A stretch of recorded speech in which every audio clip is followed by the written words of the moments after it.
नमस्कारम। कैसे हैं आप सभी। स्टार्ट करते हैं अपनी टेस्ट सीरीज़ को। देखो इसमें होते 25 या 26 क्वेश्चन है, लेकिन मैं इसमें 50 या 55 क्वेश्चंस की इन्फॉर्मेशन दे देता हूँ, क्योंकि 4 ऑप्शंस के मैं 2 से 3 ऑप्शंस के बारे में आपको बता देता हूँ। तो बहुत ही इन्फॉर्मेटिव होने वाली है टेस्ट सीरीज़ आपको, और यकीन मानो आप लगातार करते रहिए और स्कोर भी बताते रहिए। हाँ, एक और बात, मैंने भाई प्लेलिस्ट बना रखी है, आप प्लेलिस्ट को चेक करते रहिए। अपडेट कर देता हूँ मैं 1 या 2 दिन में। और उसके सब्जेक्ट की अपनी सोशियोलॉजी की, उसमें प्रीलिम्स और मेंस के लिए भी आजकल मैंने कल अगस्त कॉम्प्ट की एक थिंकर्स की वो डाली है, मैंने उसमें मेंस का भी एक क्वेश्चन कराया है विद डाइग्राम, कैसे डाइग्राम से हमें करना है विद पॉइंट के रूप में। ठीक है, वो भी करते रहना आप, और जीएस की प्लेलिस्ट देखते रहना। ओके, स्टार्ट करते हैं। तो हड़प्पा संस्कृति की उत्तरी सीमा का निर्धारण कौन करता है? कौन करता है? राखीगढ़ी है, मांडा है, रोपड़ है, या हड़प्पा है? बताओ। थोड़ा सा इसके जान लेते हैं क्या है कि जस्ट ए सेकंड। अरे मार्कर कहाँ गया भाई? ठीक है, हाँ मार्कर, ओके। तो ऐसे हम थोड़ा सा एक मैप ड्रॉ कर लेते हैं। ये नॉर्थ है, ये साउथ है, ये वेस्ट है, ये ईस्ट है। देखो इसकी बाउंड्रीज पूरी समझ आ जाएंगी। उत्तरी को कौन करता है? मांडा। ये कहाँ है? JNK में, जम्मू कश्मीर में। यहाँ कहाँ है? दैमाबाद। दैमाबाद, ठीक है। तो दैमाबाद कहाँ है? महाराष्ट्र में। और ईस्ट में क्या है? आलमगीरपुर। आलमगीरपुर, ये याद रखनी है भाई चारों। आलमगीरपुर। और ये क्या है? वेस्ट में क्या है? सुतकेंदौर। सुतकेंदौर। ये कहाँ है? पाकिस्तान में, के बलूचिस्तान में। ये कहाँ है? मांडा, JNK में। दैमाबाद कहाँ है? महाराष्ट्र में। और आलमगीरपुर कहाँ है? यूपी में। और नदी किस किस नदी के किनारे? हिंडन नदी के किनारे, ठीक है। और मांडा कहाँ है आपका? चेनाब नदी के किनारे। चेनाब नदी के किनारे। देख, क्वेश्चन से ही आपका हड़प्पा का बहुत बड़ा कॉन्सेप्ट क्लियर हो जाएगा आज, ठीक है। दैमाबाद कहाँ है? प्रवरा प्रवरा नदी के किनारे, ठीक है। तो पहला, दूसरा, तीसरा और चौथा याद रखेंगे। हड़प्पा संस्कृति की जो बाउंड्रीज हैं वो कंप्लीट हो गई आपकी यहाँ से। तो अब बताइए उत्तरी सीमा कहाँ है इसका? मांडा। और कमेंट करके बताना किसके आंसर कितने सही हैं। पहला क्वेश्चन ये हुआ आपका।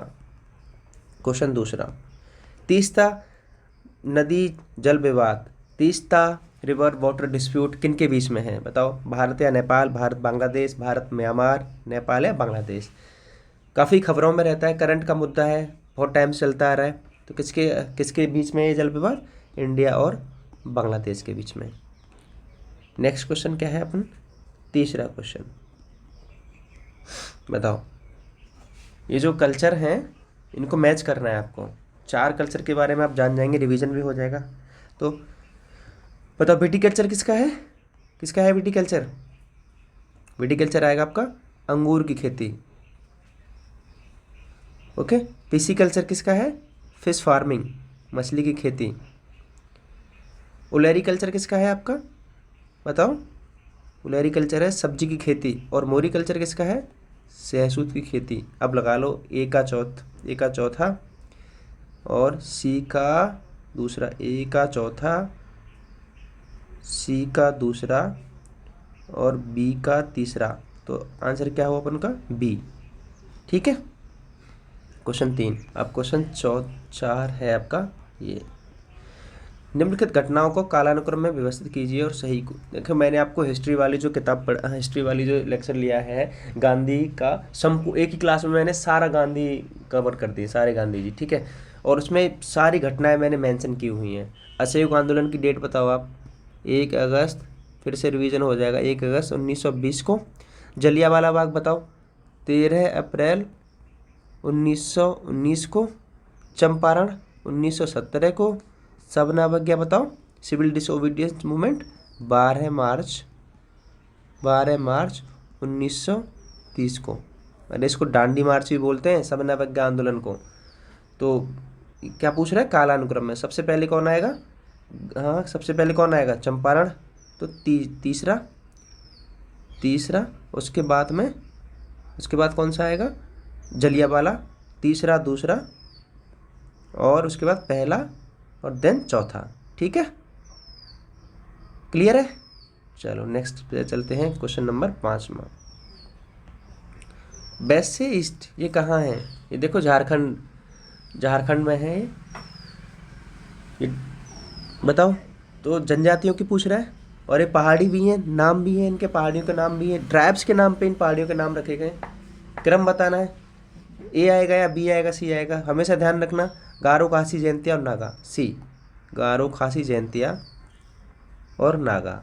ठीक है, 6वां क्वेश्चन बहुत इंपॉर्टेंट क्वेश्चन है। एडीबी 50 में ये क्वेश्चन आया था आपका, यूपीएससी प्रोफेसर के में, जो 2022 का शायद एग्जाम हुआ था उसमें आया था। थोड़ा सा इसमें और हाँ एक्स्ट्रा इन्फॉर्मेशन हम पढ़ेंगे। बताओ, कांग्रेस से भी पवित्र एक वस्तु है और वह है भारतीयों की स्वतंत्रता। ये किसने कहा था? बताओ। तिलक ने कहा था, पटेल ने कहा था, हकीम अजमल ने कहा था, चित्तरंजन दास ने कहा था। बताओ, तो आंसर क्या आएगा अपन का? चित्तरंजन दास। देखो, इनका उपाधि भी जान लेनी है। इनका टाइटल क्या है? टाइटल? देश बंधु इनका। ठीक है, टाइटल है, याद रखना भाई। तिलक का इनका टाइटल क्या है? बाल गंगाधर तिलक का बाल गंगाधर तिलक का टाइटल क्या है? लोकमान्य। इतना याद रखेंगे। ठीक है, 2 क्वेश्चन यहां से निकल आएंगे आपके। नेक्स्ट क्वेश्चन आपका 7वां। बताओ, तो आंदोलन के नेता अल्लूरी सीताराम राजू किसके थे? बताओ। चेंचू आंदोलन है, रंपा है, कुकी है, अहोम है। और आपको एक कन्फ्यूजन भी दूर होगा, कुकी और कुका आंदोलन का। तो किसके नेता थे? अल्लूरी सीताराम राजू, रंपा के। और ये कहाँ हुआ था? आंध्र प्रदेश में। चेंचू आंदोलन कहाँ हुआ था? ये भी आंध्र प्रदेश में। कुकी आंदोलन कहाँ हुआ है? मणिपुर में। और कूका आंदोलन कहाँ हुआ है? मैंने पढ़ाया है आपको, कूका आंदोलन ये कहाँ हुआ है? आपके पंजाब में। कंफ्यूज नहीं होना है अपन को, कुकी आंदोलन और कूका आंदोलन दोनों अलग अलग हैं। कुकी आंदोलन मणिपुर है और कूका आंदोलन पंजाब में है। अहोम आंदोलन सबको पता है, असम में। ओके, चलो नेक्स्ट क्वेश्चन कौन सा है? नंबर है 8। माल्थस के अनुसार निम्नलिखित में से कौन सा उपाय जनसंख्या का नियंत्रण का सर्वाधिक प्रभावी तरीका है? बताओ। युद्ध है, आपदा है, जन्म नियंत्रण है, सामाजिक बुराई है। कौन सा है? जन्म नियंत्रण का। ठीक है, माल्थस थ्योरी हम पॉपुलेशन की थ्योरी में जब माल्थस का पढ़ते हैं, NFS की बुक का भी नाम है एन पॉपुलेशन पे, शायद मुझे याद नहीं आ रही है। तो इन्होंने जामती और गणितीय 2 सिद्धांत पे दिया है, और प्रिवेंटिव। ठीक है, प्रिवेंटिव इन्होंने बताए हैं कि भाई प्रिवेंटिव मेजर्स कैसे लेने हैं। तो आंसर क्या होगा इसका? जन्म नियंत्रण। 9वां। ये 4 पीढ़ी यहाँ से कंप्लीट हो जाएंगे। निर्वात ट्यूब, वैक्यूम ट्यूब का उपयोग कौन सी पीढ़ी में, कौन सी जनरेशन में हुआ? ये कंप्यूटर्स के बारे में पूछ रहा है। कंप्यूटर के लिए निर्वात ट्यूब का उपयोग कौन सी पीढ़ी में हुआ? तो आंसर बताओ क्या होगा? प्रथम पीढ़ी है, second generation, third generation, fourth generation? बताओ। फर्स्ट जनरेशन में। सेकंड जनरेशन में क्या हुआ? बताओ। ट्रांजिस्टर। ठीक है, थर्ड जनरेशन में क्या हुआ आपका? बताओ। Integrated chip, IC। और फोर्थ जनरेशन में क्या हुआ आपका? Micro processor. याद रखेंगे। आई रिपीट, फर्स्ट जनरेशन में वैक्यूम ट्यूब का यूज हुआ है, सेकंड जनरेशन में ट्रांजिस्टर का यूज हुआ है, थर्ड जनरेशन में इंटीग्रेटेड चिप का यूज हुआ है, IC का यूज हुआ है, और चौथी जनरेशन में क्या हुआ है? माइक्रो प्रोसेसर का यूज हुआ है। ओके, चलो कौन सा क्वेश्चन नंबर है? 9वां। अब क्वेश्चन नंबर आएगा 10वां। कार्यकारी प्राकल्पना, बोले इंग्लिश में वर्किंग हाइपोथेसिस। वर्किंग हाइपोथेसिस बताओ क्या है? किसी तर्क के लिए प्रमाणित प्राकल्पना, या परीक्षण अपेक्षित न हो, या आगे और अधिक शोध के लिए अनंतिम। देखो वर्ड है अनंतिम है ना कि अंतिम है। अंतिम से पहले भी एक जो होता है उसको क्या बोलते हैं? अनंतिम। जैसे कोई रिपोर्ट जाती है कहीं पे तो भाई अनंतिम रिपोर्ट है ये, फाइनल रिपोर्ट नहीं है ये, सेकंड लास्ट रिपोर्ट। तो अनंतिम रिपोर्ट से स्वीकार प्राकल्पना या एक वैज्ञानिक सिद्धांत। तो उत्तर क्या होगा अपन का? सी। आगे और अधिक शोध के लिए एक सेकंड लास्ट हाइपोथेसिस है भाई, उसके बाद फाइनल सबमिशन होगा जब फाइनल प्राकल्पना होगी अपनी। 11 5 ट्रिलियन इकोनॉमी का लक्ष्य कब तक प्राप्त करना है अपन को? बताओ कब तक है? 2027 तक। न्यू अपडेटेशन है, पहले 25 भी थी, उसके पहले 24 भी थी, लेकिन न्यू क्या है? 2027 है। ताजमहल पर मुख्यतः निम्नलिखित में से कौन सी गैस का प्रभाव है सबसे ज़्यादा? 12वां क्वेश्चन। कौन सी गैस सबसे ज़्यादा प्रभावित कर रही ताजमहल को? और ताजमहल के आसपास किसकी सबसे ज़्यादा फैक्ट्रियाँ हैं? आगरा में सबसे ज़्यादा भाई किसकी फैक्ट्रियाँ हैं? लेदर की फैक्ट्रियाँ हैं। आगरा लेदर का हब है, ठीक है। तो क्लोरीन है या हाइड्रोजन है या ऑक्सीजन है या सल्फर डाइऑक्साइड है? बताओ क्या आएगा answer? Sulphur dioxide, SO2। Question 13 है। संविधान में किस अनुच्छेद से वार्षिक बजट प्रस्तुत किया जाता है? UPSC 50 में 2 क्वेश्चन यहीं से आए थे सीधे। तो ये शब्द मैटर करता है, वार्षिक बजट। इसकी दूसरी लाइन भी है, पता है क्या? इसकी दूसरी लाइन भी है, वार्षिक बजट को हम वार्षिक वित्तीय विवरण भी कहते हैं, याद रखना। वार्षिक वित्तीय विवरण, ठीक है।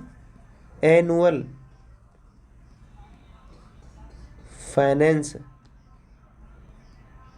स्टेटमेंट, ठीक है, ये भी कहते हैं इसको। तो ये कौन से आर्टिकल के अंतर्गत आता है भाई? ये लाइन है सीधा संविधान में, यही लाइन लिखी गई है, वार्षिक वित्तीय विवरण। तो कौन से आर्टिकल के अंतर्गत है? अनुच्छेद 112। और मनी बिल किसके अंतर्गत आता है? धन विधेयक किसके अंतर्गत आता है? आर्टिकल 110। ये दोनों आर्टिकल भाई गांठ बांध के याद रख लेने हैं कृपया। आर्टिकल 112 और आर्टिकल 110 याद रखना है, ठीक है। तो क्वेश्चन नंबर 14। लेखक हैं मैं नास्तिक क्यों हूँ? वाई आई एम ना एथिस्ट। मैं नास्तिक क्यों हूँ, किसने लिखा है? रास बिहारी बोस, भगत सिंह, सुभाष चंद्र बोस या चंद्रशेखर आजाद? तो किसने लिखा है? भगत सिंह ने लिखा है, ठीक है। तो किसने किया? भगत सिंह ने किया। थोड़ा सा इन भाई साहब के बारे में जान लेते। देखो भगत सिंह और चंद्रशेखर आजाद, इन दोनों भाई साहब ने मिलकर, मैंने आपको बताया था, HSRA बनाया, Hindustan socialist Republic association, SSRA बनाया। सुभाष चंद्र बोस सब जानते हैं, 1939 में फॉरवर्ड ब्लॉक की स्थापना करी। फॉरवर्ड ब्लॉक हरिपुरा और त्रिपुरी अधिवेशन में, हरिपुरा में जीते, त्रिपुरी अधिवेशन में इन्हें त्यागपत्र दिया वहाँ से निकल के, ठीक है। पट्टाभी सीताराम मैया हार गए थे, मैंने बताया था। रास बिहारी बोस ने लॉर्ड हॉर्डिंग पर 1912 में लॉर्ड हॉर्डिंग पर बम फेंका, वहाँ से भाग गए, जापान चले गए। उसके बाद इन्होंने किसकी स्थापना करी? इंडियन इंडिपेंडेंस लीग की स्थापना, याद रखेंगे अपन, ओके, ठीक है। नेक्स्ट क्वेश्चन कौन सा है? 15वां क्वेश्चन। एक प्रभावी अभिव्यक्तिशील अध्यापक की सुनिश्चित क्या करेगा? एक जो इफेक्टिव जो टीचर होता है वो कौन सी चीज़ इसमें से, 4 ऑप्शन में से सबसे पहले सुनिश्चित करेगा? या शिक्षण में एक रूपता लाएगा कि भाई सभी बच्चों को एक तरह से पढ़ाया जाए? भाई ये तो हो नहीं सकता यार, क्योंकि बहुत सारे बच्चे थोड़े से स्लो होते हैं और एक से ऐसी शिक्षा थोड़ी ना पढ़ाएगा सबको। या छात्र अधिगम परिणाम, या फिर व्यक्तिगत आदर्शों में परिवर्तन? इंडिविजुअल आदर्शों में तो क्या ही परिवर्तन करेगा, या फिर सांस्कृतिक एकीकरण? नहीं, आंसर क्या होगा? छात्र अधिगम। भाई स्टूडेंट लर्निंग जो आउटकम्स हैं उनको सबसे ज़्यादा, उस पर सबसे ज़्यादा उसकी प्रायोरिटी रहेगी, ओके। चलो 16वां क्वेश्चन है। कौन सी घटना सर्वप्रथम घटी है। देखो अब हमें चारों के बारे में पता होना चाहिए। तो स्वराज पार्टी की स्थापना जब मैं गांधी ईरा पढ़ा रहा था तो कब स्थापना की थी और किसने करी थी बताओ। स्वराज पार्टी की स्थापना 1923 में करी। किसने करी? CR दास प्लस मोतीलाल नेहरू, दोनों ने करी थी। बताया था मैंने आपको। चौरी चौरा कांड कब हुआ? 5 फरवरी 1922 को। ऐसी डेट याद रखनी है। खिलाफत आंदोलन 1919 से, ठीक है, 1920। मॉन्टेग्यू घोषणा 1927 को। अब बताओ सबसे पहले की घटना बता दो भैया, इसमें से कौन हुई खिलाफत आंदोलन। चारों डेट भी आप याद रखेंगे, स्वराज पार्टी की स्थापना भी आप याद रखेंगे, ठीक है। चलो 17वां,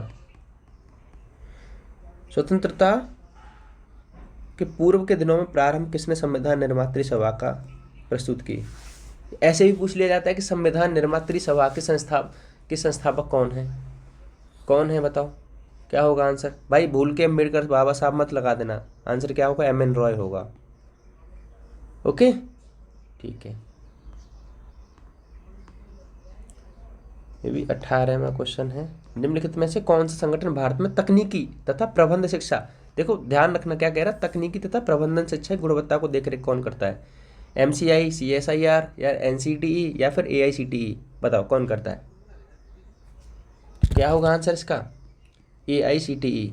AICTE की फुल फॉर्म क्या है? ऑल इंडिया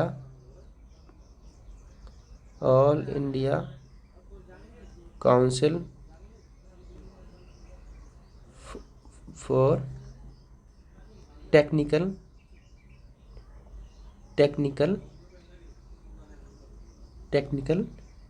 एजुकेशन, ठीक है। बनी कब थी?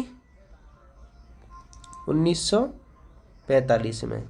लेकिन संसद द्वारा एक अधिनियम लाया गया 1987 में। इसको एक स्टैच्यूटरी बॉडी बना दिया गया, statutory body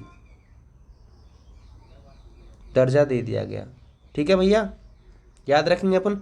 CSIR council for scientific and industrial research कब बनी भैया? 1942 में। इसकी भी डेट याद रखेंगे। NCET national council for teacher education. तो टीचर को देखना, तकनीकी, यहाँ NCET में टी की जगह टेक्निकल मत कर देना और AICTE में टी की जगह टीचर मत कर देना, इसलिए मैंने दोनों की फुल फॉर्म बताई है। ओके अच्छा ठीक है। तो NCET की स्थापना कब कर, देखो टीचर्स ट्रेनिंग के लिए है NCET और AICTE क्या है? एक टेक्निकल एजुकेशन के लिए है। डेट मैंने बता दी कब, और NCET की डेट क्या है? 1993 में ये आई, 1993 में। और एक एक्ट के माध्यम से 1995 में इसको क्या कर दिया गया? स्टैच्यूटरी बॉडी बना दिया गया, स्टैच्यूटरी बॉडी, ठीक है। दोनों फैक्ट याद रखेंगे। NCET के बारे में 1993 में, 1950 में एक्ट आया तो इसको स्टैच्यूटरी बॉडी बना दिया गया। AICTE 1945 में, 1987 में एक्ट के माध्यम से इसको एक स्टैच्यूटरी बॉडी बना दिया गया। CSIR की स्थापना 1942 में की, और तीनों की अपन को फुल फॉर्म भी याद रखनी है। क्वेश्चन नंबर 19, भूमध्य सागर की कुंजी की ऑफ मेडिटेरियन किसको कहा जाता है? डायरेक्टली याद रखेंगे, कुछ नहीं याद रखना इसमें से, बस एक पॉइंट के अलावा जिब्राल्टर। इस पर आज भी किसका वो है? जिब्राल्टर पे इंग्लैंड का थोड़ा सा इस पर आज भी प्रभाव है। ओवरसीज टेरिटरी है इंग्लैंड की जिब्राल्टर। उसके बाद 20वां, बहुत अच्छा क्वेश्चन है। किसका संबंध औषधि मेडिसिन से नहीं था? ये कह रहा है नहीं था, तो तीन का तो है, एक का नहीं है। तो भाई बताओ कौन सा आंसर होगा? चरक होगा, सुश्रुत होगा, धन्वंतरी होगा या भास्कराचार्य होगा? तो भाई चरक हैं अपने, सुश्रुत हैं और धन्वंतरी हैं। ये तीनों के तीनों क्या है? ये आयुर्वेदिक मेडिसिन से संबंधित हैं और आयुर्वेदिक चिकित्सा से संबंधित हैं, ठीक है। और भास्कराचार्य क्या है? ये गणितज्ञ हैं, भास्कराचार्य, और इन्होंने बुक भी लिखी है। क्या नाम है इन बुक का? लीलावती। ओके, ये पॉइंट भी आपको याद रखना है। उसके बाद 21वां, भारतीय संगीत का जनक किस वेद को माना जाता है? देखो, संगीत से साउंड क्या हो रहा है? सामवेद। तो अपन का उत्तर क्या होगा? सामवेद। ठीक है, चलो नेक्स्ट 22वां क्वेश्चन, प्रकाश वर्ष किसका मापक है? बताओ। समुद्री दूरी का, समय की, या खगोलीय पिंडों की दूरी, या फिर प्रकाश की तीव्रता का? बताओ। तो प्रकाश वर्ष हमेशा याद रखना, वर्ष से कहीं समय वमय मत लगा देना, गलत हो जाएगा। किसका है? दूरी का है, इसीलिए पूछा जाता है प्रकाश वर्ष किसका मापक है। क्वेश्चन नंबर 23, इंटरेस्टिंग क्वेश्चन है। तरल पदार्थ को गर्म करने पर उसका आयतन, उसका घनत्व, डेंसिटी क्या होती है? देखो, डेंसिटी का फॉर्मूला क्या होता है पहले तो ये जान लो। घनत्व, द्रव्यमान बटे आयतन, D = मास अपॉन एरिया। अब एक बात बताओ, अगर कोई भी, मान लो कोई शहद ले लो या फिर तेल ले लो, कोई ऑयल ले लो, अगर उसको गर्म करते हैं तो जाहिर सी बात क्या होगा भाई? जब उसका घनत्व क्या होगा? घनत्व, द्रव्यमान अब फैलेगा ना वो गर्म होके, तो सीधी सी बात है द्रव्य घनत्व में क्या घट जाएगा। ठीक है। 24वां, कौन सा जीवाश्म ईंधन फॉसिल फ्यूल नहीं है? आप जानते हैं फॉसिल फ्यूल और नॉन फॉसिल फ्यूल के बारे में? फॉसिल फ्यूल और नॉन फॉसिल फ्यूल।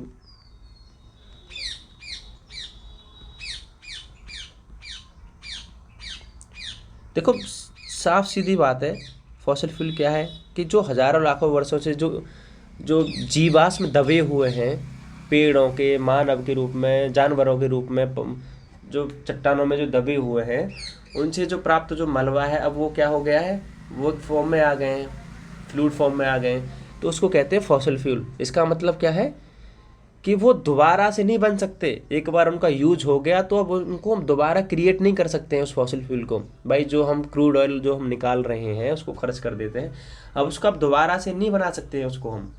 एक बार वहाँ से ले लिया तो ख़त्म हो गया। नॉन फॉसिल फ्यूल क्या है? इसको हम दोबारा से बना सकते हैं। जैसे एक पेड़ हो गया, लकड़ी हो गई, हमने एक पेड़ का यूज कर लिया ईंधन के रूप में, लेकिन हम उस पेड़ को हम दोबारा भी उगा सकते हैं, तो ये क्या है? नॉन फॉसिल फ्यूल है। तो जो कोल है, नेचुरल गैस है, पेट्रोलियम है, ये सब क्या है? फॉसिल फ्यूल है। और नॉन फॉसिल फ्यूल में क्या आएगा? लकड़ी आएगी आपकी। ठीक है। उसके बाद में पानी से जो हाइड्रो इलेक्ट्रिक जो बनाते हैं, पानी से, पानी आ जाएगा, वाटर आ जाएगा।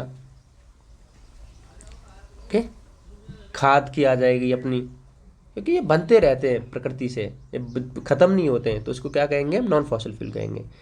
समझ आया? आंसर क्या होगा इसका? लकड़ी। 25, राष्ट्रीय विज्ञान दिवस कब मनाया जाता है? फैक्ट है, याद रखना है आपको। कब? 28 फरवरी को। इसमें याद ये, जब एग्ज़ाम पास आए, मान लो 2026 में एग्ज़ाम आ रहे हैं, कई सारे एग्ज़ाम आ रहे हैं, LT ग्रेड का हुआ, बहुत सारे एग्ज़ाम आ रहे हैं, तो उसकी थीम याद रखनी है आपको। थीम और प्लस लोकेशन, हुआ कहाँ है। ठीक है, 2 चीज़ें याद रखनी है अपन को। चलो, उसके बाद शायद यहीं तक क्वेश्चन, 25 ही क्वेश्चन थे। इन्फॉर्मेशन आपको 50 से 60 क्वेश्चनों की मिल गई है। काफ़ी इन्फॉर्मेटिव रहने वाले हैं आपकी टेस्ट सीरीज़। पढ़ते रहिएगा और मुझे स्कोर बता दीजिए कमेंट में। और प्लेलिस्ट में सारी वीडियोस हैं अपनी, और डेली मैं डाल भी रहा हूँ सब्जेक्ट की भी और GS की भी। ठीक है, चलो मिलते हैं नेक्स्ट वीडियो में, तब तक के लिए बने रहिए। Have a good day. जय हिंद।